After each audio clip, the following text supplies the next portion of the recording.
Hi అండి, నమస్తే. నేను మీ భార్గవి. వెల్కమ్ బ్యాక్ టు అమ్మ చేతి వంట. ఈరోజు వీడియోలో ఒక ఇన్స్టెంట్ బ్రేక్ఫాస్ట్ కాంబో రెసిపీని చూపిస్తున్నానండి. ఇన్స్టెంట్ గుంత పొంగనాలు with 2 minutes chutney recipe. So నేను చెప్పినట్టుగా చేస్తే హెల్దీగా బ్రేక్ఫాస్ట్ చేసేసుకోవచ్చు అండ్ టేస్టీగా స్పంజీగా చాలా రుచిగా వస్తాయండి ఈ గుంత పొంగనాలు. ఈ రెసిపీ మ్యాక్సిమం మీకు 10 to 15 minutesలో కంప్లీట్ అయిపోతుంది. మార్నింగ్ బ్రేక్ఫాస్ట్ చేయడానికి టైం లేకపోయినా, లేకపోతే ఇడ్లీ పిండి, దోశ పిండి అయిపోయినా కూడా ఈ రెసిపీని తయారు చేసుకోవచ్చు. అలాగే పిల్లలు స్కూల్ నుంచి ఇంటికి రాగానే ఈవినింగ్ టైంలో స్నాక్స్గా కూడా క్విక్గా తయారు చేసుకోవచ్చు అనమాట.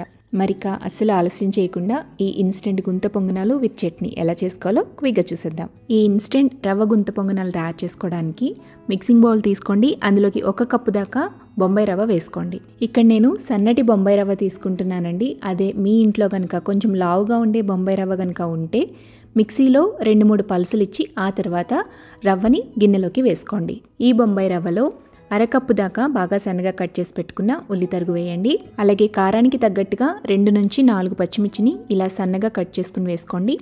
ఒక మీడియం సైజ్ టమాటాని చిన్న ముక్కలుగా కట్ చేసుకుని వేసుకోండి. ఇందులోనే 1/2 కప్పు దాకా తురుముకున్న క్యారెట్ని వేసుకోవాలి. అలాగే 2 టేబుల్ స్పూన్ల దాకా చిన్న ముక్కలుగా కట్ చేసి పెట్టుకున్న క్యాప్సికమ్ ముక్కలు కూడా వేయండి.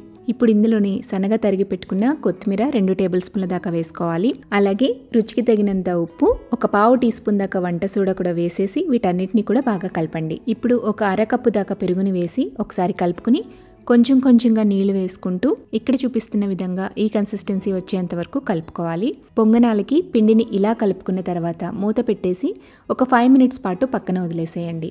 పిండి నానటానికి కొంచెం టైం పడుతుంది కదా, ఈలోపు మనం చట్నీని తయారు చేసుకుందాం. ఈ క్విక్ అండ్ ఈజీ చట్నీ తయారు చేసుకోవడానికి ఫస్ట్ మిక్సీ జార్ తీసుకోండి. అందులోకి 1/2 కప్పు దాకా చిన్న ముక్కలుగా కట్ చేసుకున్న కొబ్బరి ముక్కలు వేసుకోవాలి. కొబ్బరికి బ్యాక్ సైడ్ ఉండే బ్రౌన్ పార్ట్ని తీసేసాను. కొబ్బరి వేసుకున్న తర్వాత ఇందులోకి ఒక 1/2 inch దాకా అల్లాన్ని చిన్నగా ముక్కలుగా కట్ చేసుకుని వేసుకోండి.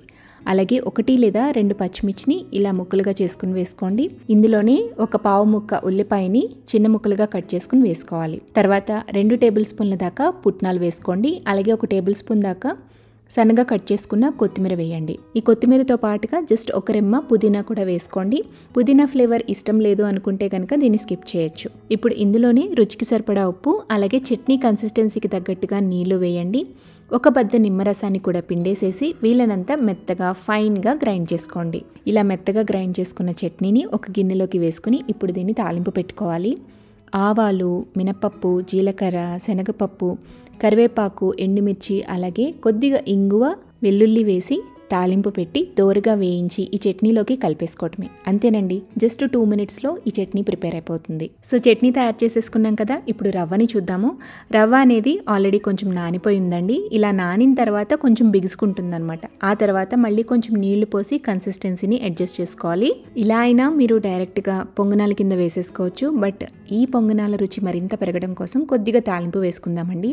తాలింపు కోసం స్టవ్ మీద చిన్న గిన్నె పెట్టుకుని అందులోకి 1/2 టేబుల్ స్పూన్ దాకా ఆయిల్ వేసుకోండి.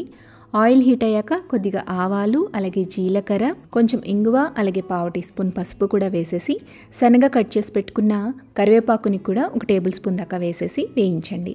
ఈ తాలింపు దోరగా వేగిన తర్వాత మనం కలిపి పెట్టుకున్న ఈ పొంగనాల పిండిలోకి వేసేసుకుని బాగా కలుపుకోవాలి. మొత్తానికి పొంగనాల పిండి కన్సిస్టెన్సీ ఇలా ఉండాలండి. ఇలా ఉంటే పర్ఫెక్ట్ పొంగనాలు తయారు చేసేసుకోవచ్చు. ఇప్పుడు స్టవ్ మీద అప్పం ప్యాన్ పెట్టుకోండి.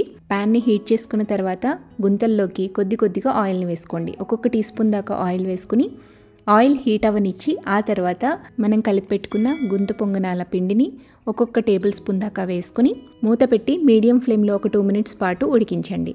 2 minutes తర్వాత రెండో వైపుకి ఫ్లిప్ చేసుకుని మరొక టీ స్పూన్ దాకా ఆయిల్ని గుంతల్లో వేసుకుని రెండు వైపులా కూడా ఈవెన్గా వేగేంత వరకు 2 నుంచి 3 నిమిషాల పాటు తిప్పుకుంటూ రౌండ్గా వచ్చేలాగా వేయించుకోండి. ఇలా 2 sides కూడా కొంచెం క్రిస్పీగా అయ్యేంత వరకు మీడియం ఫ్లేమ్లో పెట్టుకుని బాగా రోస్ట్ చేసుకున్న తర్వాత వీటిని పక్కకు తీసేసి మళ్ళీ నెక్స్ట్ బ్యాచ్ కింద కొద్దిగా ఆయిల్ వేసి ఆ తర్వాత పిండిని వేసి కాల్చుకోండి. ఇలాగే పిండి మొత్తాన్ని కూడా గుంత పొంగనాల కింద వేయించేసుకుని పక్కకు తీసుకుని మనం తయారు చేసుకున్న చట్నీతో సర్వ్ చేసేసుకోవటమే. సో డీప్ ఫ్రై చేసే పని లేకుండా ఇలా షాలో ఫ్రైతోనే క్రిస్పీగా పునుగుల్ని తయారు చేసుకోవచ్చు. సో టేస్టీగా, సింపుల్గా, క్విక్గా అయిపోయి హెల్దీ బ్రేక్ఫాస్ట్ అయితే తయారు చేసేసుకున్నాం కదా. నెక్స్ట్ టైం మీరు ఇన్స్టెంట్గా బ్రేక్ఫాస్ట్ చేయాలి అంటే ఈ రెసిపీని ఇంట్లో ట్రై చేయండి. ట్రై చేశాక మీకు ఎలా కుదిరిందో మీ ఫీడ్బ్యాక్ని నాతో కింద కామెంట్ సెక్షన్లో షేర్ చేయండి.